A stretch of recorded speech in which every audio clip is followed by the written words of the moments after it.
I did a bit of history at uni, so I would like to think that I'm sitting on the shoulders of a bit further from home. I think the ex-servicemen who peacefully protested in Ghana in 1948, and that was kind of the trigger point for independence, the independence struggle coming to a head until 1957. So it's all those people who had come home from the war, the Second World War, and were protesting, and all those other people who made that effort and participated in that struggle until 1957 when we got independence. So it's the little man to the well-known people like Kwame Nkrumah and all the others who helped achieve that struggle for us. And also from a perspective from my parents and their influences, it's Pan-Africanists, like Kwame Nkrumah, like Marcus Garvey and Du Bois, those people who make you realize that you're not just Ghanaian or you're not just from a part in Ghana, that you're part of a wider, bigger population of Africans or those of African descent from all over the world. And I think that interconnectivity is a challenge for us because sometimes we view each other as competition when we're the minority in certain spaces. So having that cohesion and that solidarity is a challenge to me and all of us.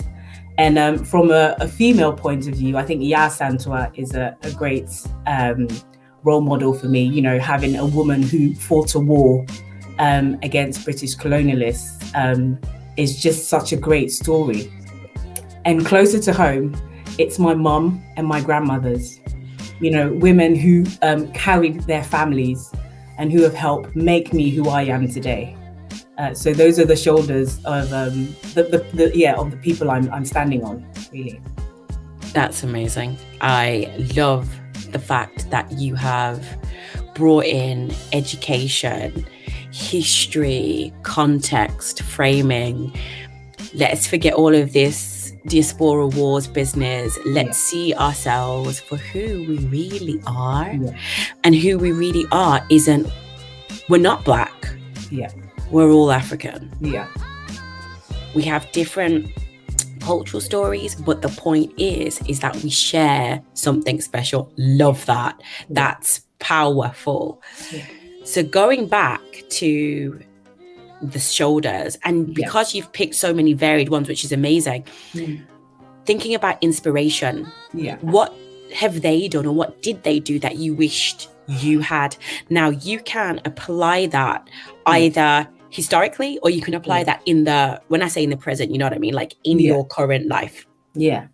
I think, I made a joke earlier about swimming. I think that's just the minute part of my life, but seeing people who are willing to put their lives on the line, put their livelihoods on the line, go outside of their comfort zone, and I think that's an understatement in saying going outside of their comfort zone, to fight for something that they believed in.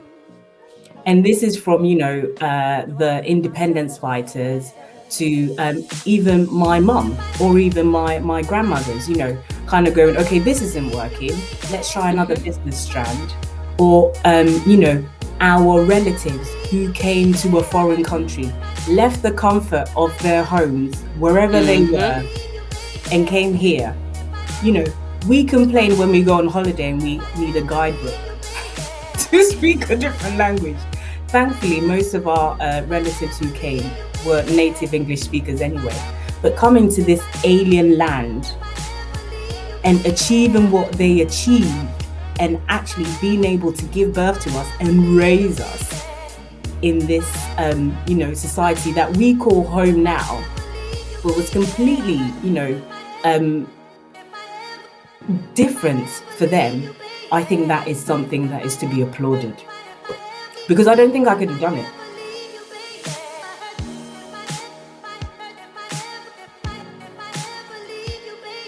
Seeing people who are willing to put their lives on the line, put their livelihoods on the line, go outside of their comfort zone. And I think that's an understatement in saying going outside of their comfort zone, to fight for something that they believed in.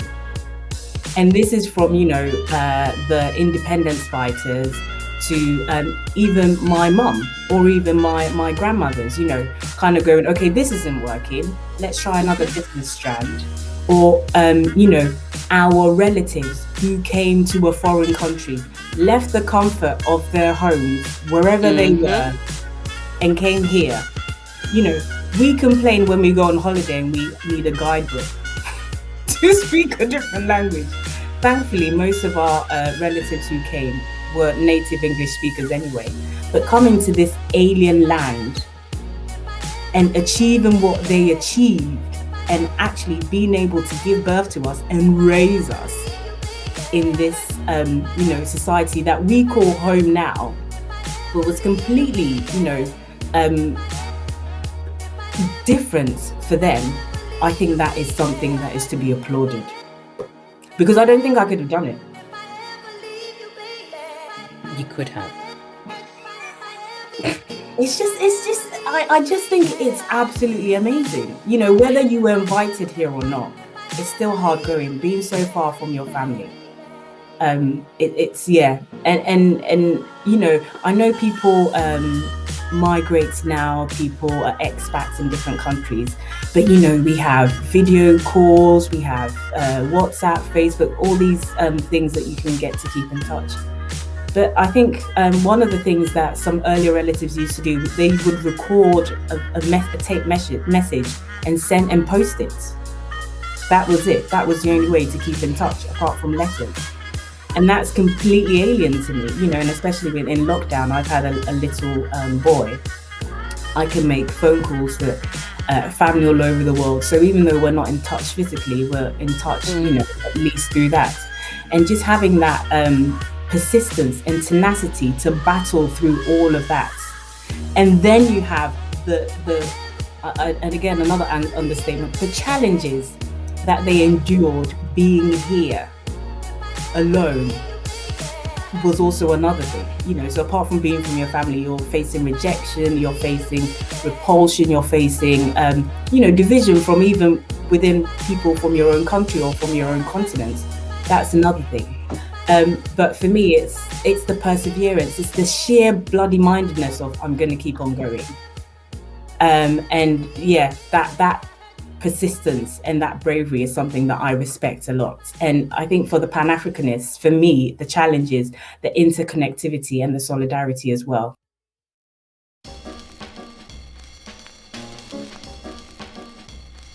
And what does blackness mean to you? So I think it depends on where I am, because it's funny. I describe myself as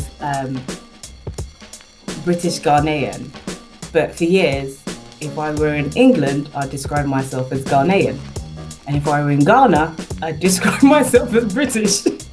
So always the other. But I think now I'm coming to grips with the fact that I am the sum of various parts, and an amalgamation. Like an anthology of stories, basically. Blackness means being grateful for this beautiful gift wrapping that God has given me. It means being comfortable in my own skin. Mm-hmm. And I've had a strange association with the word black because I spent, when I was young, I spent some of my time in Ghana. Mm-hmm. And so that word doesn't exist. You're Ghanaian, or you're wherever you're from. So I'm an Ikwapin, my parents are from Ikwapin. So you're an Ikwapin person. It was never you're a black person. And also it's probably because you're not the other. But even those who were the other weren't called that Asian person or that Lebanese person. It was just people. And maybe also I have a rose-tinted view of that because I was there when I was much younger. So I wasn't cognizant of my blackness until I came back to the UK. And even then I was labelled as an African. And in that sense, it was the lazy African. It wasn't the continent African. It was just the country Africa, because people couldn't be bothered to, learn about the countries within the continent. So they just lump us together, which I suppose is a crude form of Pan-Africanism. So I shouldn't really have been upset about that, but that's another conversation. But that also came with my sharp retorts about Africa being a continent, which just went all the way through to university. So after going through some other semantic battles, I now see the ebony, the gold in black. I see the precious nature of the word black. And yes, in the world where we live, where we are part of a minority or where we are the other, there is a deluge of negative connotations with the word black. However, for me, there's beauty, there's pride, there's the richness, and there's the melanin popping of blackness, which I love, and I'm kind of like comfortable in, and arrogance in as well. Because problems can make you have the blues. My question to your answer of how should Black History Month be celebrated is it should be celebrated every day. That's it. 100. Mm-hmm. There's no, I don't see how I can expand on that. You can't. That's it. And for me, Black History Month is every day for me because I can't escape it. My name, my skin, my languages, because even in the office, when I'm speaking to my family, I don't speak in English. My food, I bring Ghanaian food. When we used to go to the office, I used to take Ghanaian food into the office, and you get these questions of, oh, what's this? Oh, what's that? But I had no issue with eating Ghanaian food in the office, and my clothes. And so that has been part of my identity all my life. And over the recent years, I think probably for the past 5 years, it has also been my hair. But which has been that's been an interesting journey for me because I had natural hair when I was significantly younger, and then I had permed hair for a lot of my teenage years, and also throughout university and as far back as about 5-6 years ago.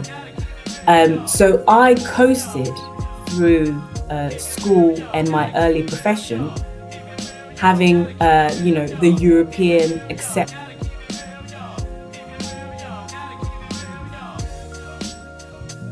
If we're going to be that's what I want to see. I want to see that proportion everywhere. And I think it's 8% non-white.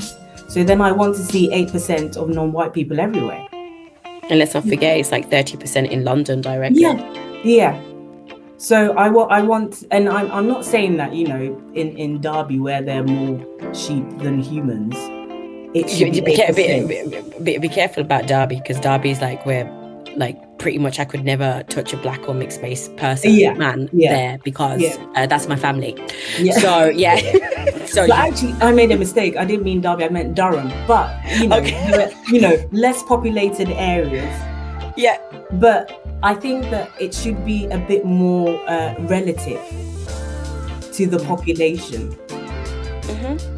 So I want it to be a normal situation to see black faces in all spaces.